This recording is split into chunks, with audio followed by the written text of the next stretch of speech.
Welcome to this remastered version of a 2015 series called Dja Dja Wurrung Radio.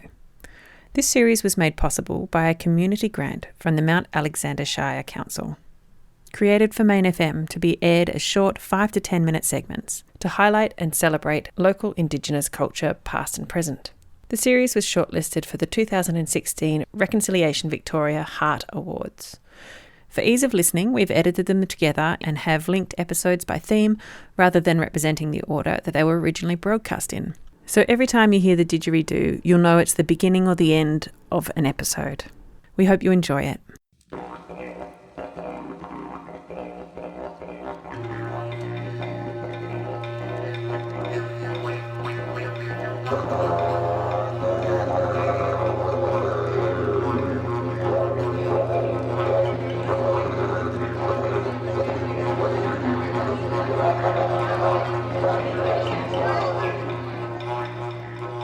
You're listening to a glimpse into the history and culture of the Dja Dja Wurrung people. Presented by Uncle Rick Nelson and Ali Hanley. Once a fortnight, local Aboriginal children gather at the Old Yepeen Primary School and have cultural lessons called The Meeting Place. And today we're going to listen to a traditional story as retold by some of these children. My name's Kaya and this is Alice. We're from the Emu Skin group, which is called Barramul. Yeah. There's about 7 or 8 kids in the Barramul group, and we all wrote the story together. Barramul and the Polarch. In the new dreamy on Bunjil's Jara country, there lived an emu called Barramul. Barramul loved where he lived and had a great life, but one day a buck monster turned up. The bucka, a dingo, was huge and very, very mean. When Barramul saw Bokka, he ran as fast as he could, which was pretty fast, across the grassland. Bokka, however, was just as quick and chased Barramul. Barramul dived under a cherry bullet tree and crouched down and hid. The bullet had often seen Barramul strutting around near where she lived, so she was worried when Barramul hid, shivering and panting underneath her. Bucka had his nose to the ground, trying to find Barramul. He started sniffing around. Pla was frightened, but she also wanted to save the friendly emu. Palach pushed the seeds out of her fruit. The seeds landed on Bokka's head. Now it was his turn to be frightened. He never had a tree attack him before. Bokka put his tail between his legs and ran away, never to return to this spooky place where trees attacked Bokka monsters. Barramul was so grateful that he wanted to help Palach. He asked what he could do. Palach told him that if he was to eat the fruit, then go to another place, and Kuni, then her seeds would be spread. Barramul thought that this was a great idea because he'd get to eat the lovely fruit and also help Palach. So that was Kyan and Alice telling us the story of Barramul and the Polach tree. They are both students at the meeting place, and telling these stories in their own words was one of the many interesting activities that these kids do at the meeting place on a fortnightly basis. In today's program, we're going to have a chat to Kyan, who is one of the students at the meeting place.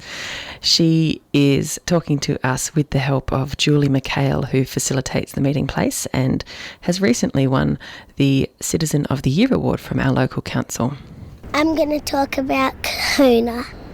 It's where some Dja Dja people We went up from the Dja Dja land to the Barapa people's land, wasn't it? Yeah. How did we get up there? We went on a bus. On a little bus. And when we got there, what were the Barapa people looking for that we were going to help them with? On the trees, what were we looking Scars. for? Yes, we're looking for scars on the trees. And did we find any? Yes. Lots? Yes. Yep, we did find lots. And what did we do with the kabungi reeds? We made it into string. Yep. And what else did we do with the roots of them? We ate them. Did you like them? Yeah, a little bit. A little bit. You know, before you said you didn't like them very much. But we cooked them in the fire, didn't we? Yeah. Yep. I didn't like the big one because they're chewy at the end and slime comes out. Yes. Yeah, well done. Slime comes out. Slime comes out, it does too. So how did you know that you could see a scar tree? What could you see? It was like there was like a big hole and then a scar down the middle. What do they make from the bark they take out of the scars? What did they make? They made little whacking sticks that you can whack with. What about the great big one that was right next to the river that the Barapa people would be able to use when they were going fishing? Can you remember what they would use it for? A canoe. Yeah, they made canoe and they made bowls. But you want to talk about the other thing that we made when we were up there. Can you remember the name of the boy who took us over to get that? His name was Harry. And we went and found a special tree, didn't we? And then what did he do? He had an axe. What did he do? He topped it a bit, like to make it loose. He chopped the ground, didn't he? Yeah. Yeah, he chopped the ground around the tree and then he wobbled it till it come out. Yeah. And So this is a little tree. yeah, a fairly little tree, about as thick as Cayenne's arm, this tree was. And when he pulled it out of the ground, what was on it? Bark. Spikes, yeah. And what did the Barapa people use those for? A big whacking stick. A big whacking stick that we often call a bundi, Yeah. don't we? What do you think they would be whacking? Animals. Yeah, so they can have their dinner. Yeah. Yep. How long was the bus trip to get there?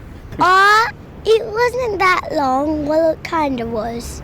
It was 2 or 3 hours About to an get there. hour and a half Yeah, to an get hour there, and a half. and then out in the bush, wasn't it? And we found a blue tongue when we got there, and we saw a tortoise. That's right. Good. You're remembering lots of things now, aren't you? What else can you remember?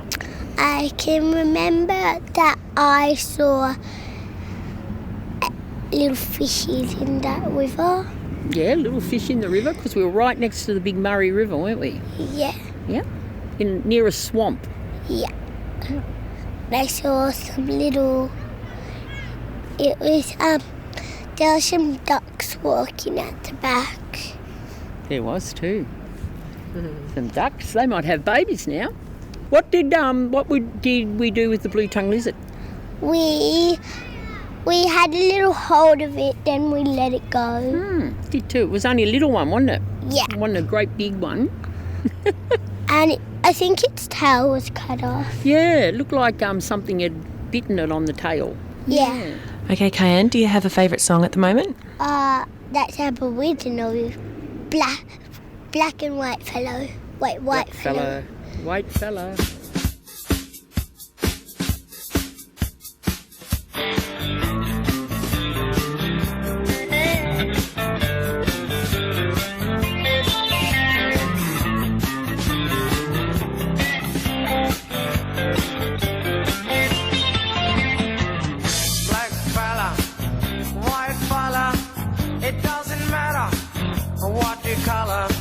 As long as you are true fella, as long as you are real fella.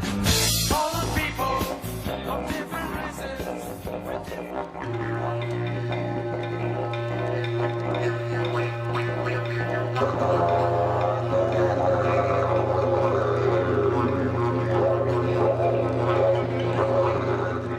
Today we're talking to another one of the students from the meeting place, Montana. Hi, Montana. Hi. You are one of the students at the meeting place. Yep. How long have you been going there? About for like 3-4 years. Wow. So what grade are you in? 4. Okay, at school. What's your favourite thing about going to the meeting place? Well, like doing all the activities and learning about my culture and like seeing my family and that. So does much of your family go to the meeting place? Yeah. How many family members do you reckon you have there? Well, but like Scadiana, it's like Mum, sometimes she goes. Yeah. And like Auntie Julie, Yeah. Kath. Like, yeah. a So you've lot. got cousins Yeah, who go cousins. there? And you have brothers or sisters who go there too? Yeah. Cool.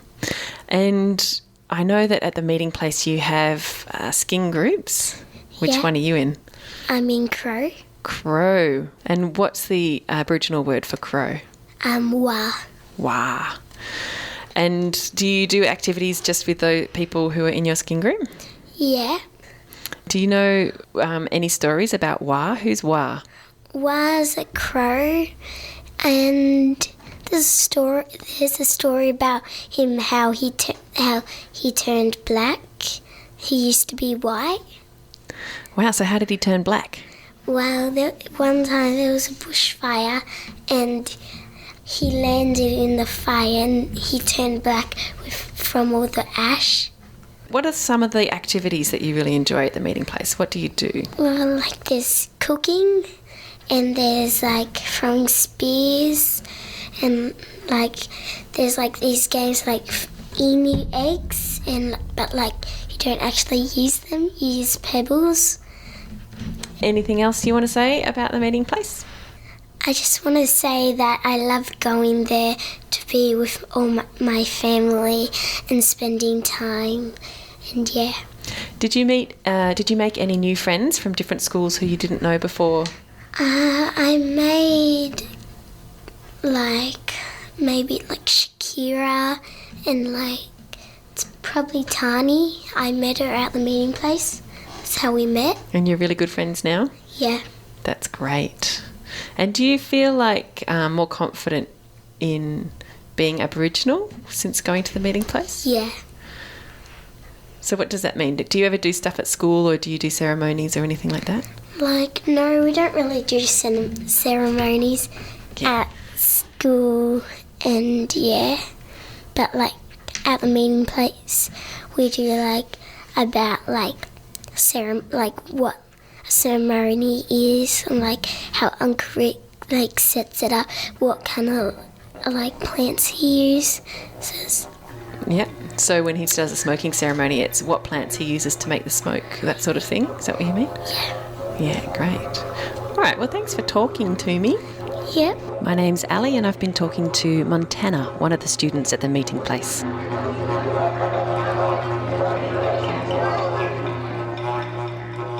You're listening to a glimpse into the history and culture of the Dja Dja Wurrung people. Presented by Uncle Rick Nelson and Ali Hanley.